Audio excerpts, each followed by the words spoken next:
Hey guys, Crispy Bacon back with another build for you. This is going to be a PvE Titan build that I call Dark Blade. This build combines two of the strongest weapons gifted to us in Season of Arrivals, utilizing the power of the darkness to create a setup that's truly viable in any PvE content. The main perks of this build are its extremely high burst damage when combining all three of our weapons, as well as the fact that when used properly, we never have to reload while using this build.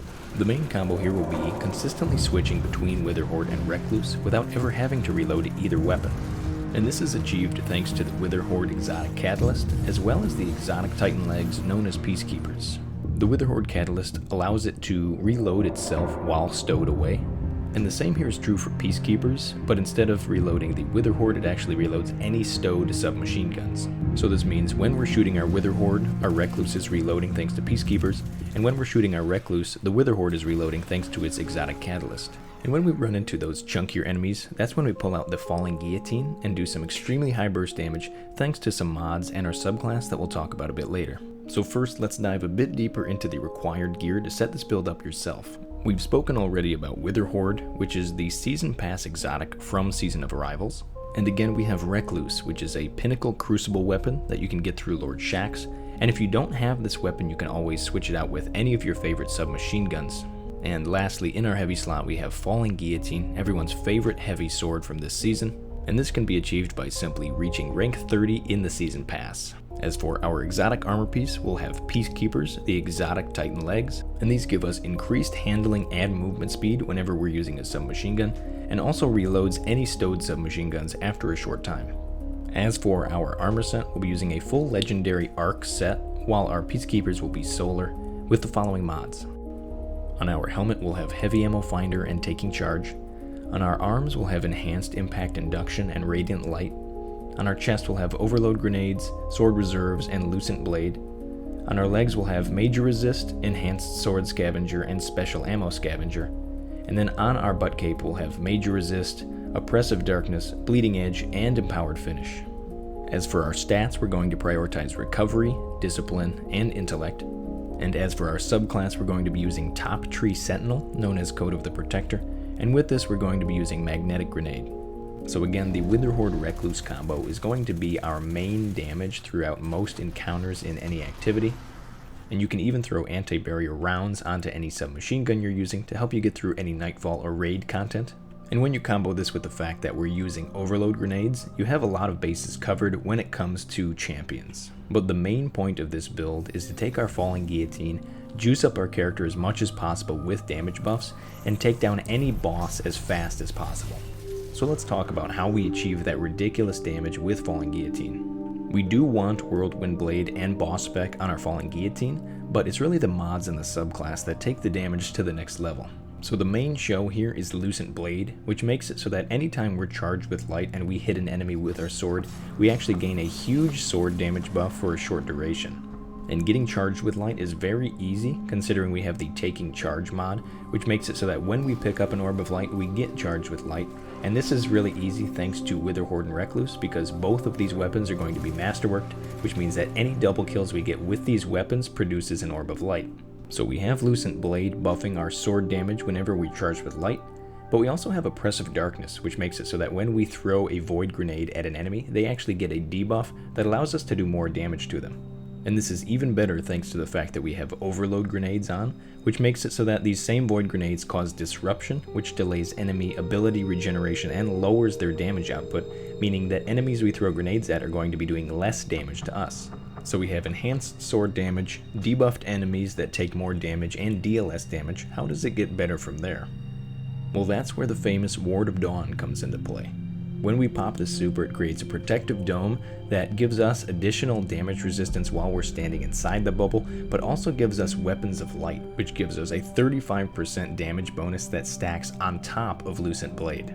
So here is the ideal damage combo for this build. Stick with me here. First, we pop our Ward of Dawn, which gives us that 35% damage bonus from weapons of light. After this, we throw our magnetic grenade on the enemy, which applies Oppressive Darkness, giving that enemy a debuff. From here, we shoot the enemy with Witherhoard, which starts the damage over time effect when we hit a body shot.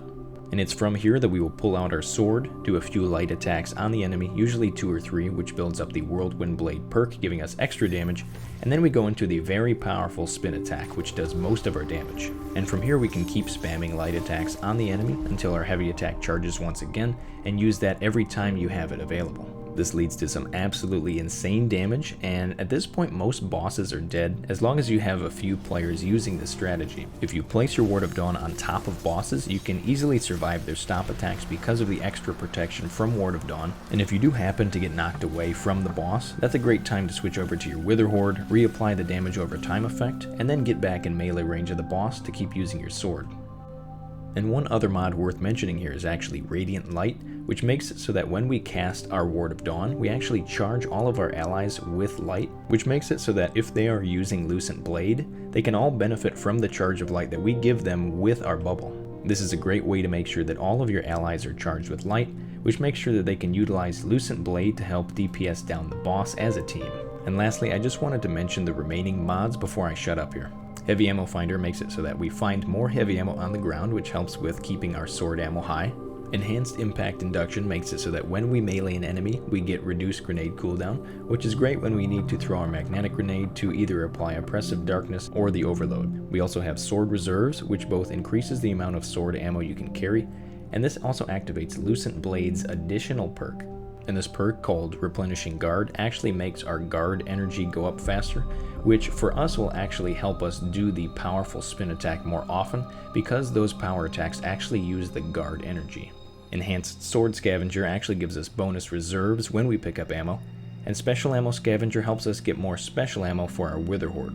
And our last 2 mods are Bleeding Edge, which helps us get Ward of Dawn faster when we get kills with our sword, because each of those sword kills is giving us more super energy, and Empowering Finish, which charges us with light when we use a finisher on an enemy, which we can use in a pinch to give ourselves a charge of light to then use with Lucent Blade.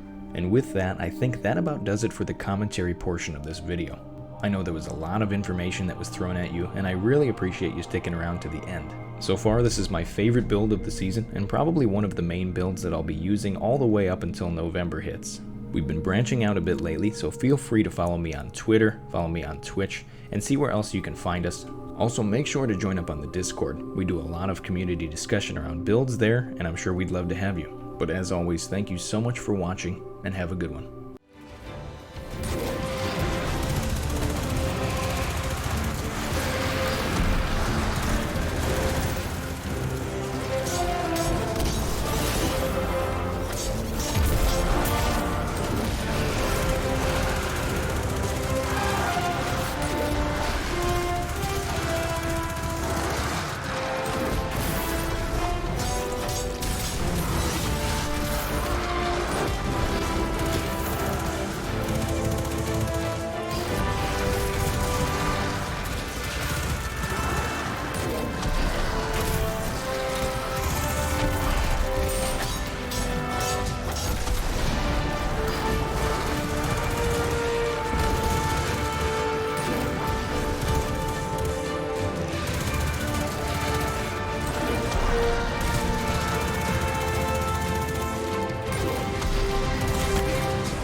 We thank you, Guardian, and we will never forget.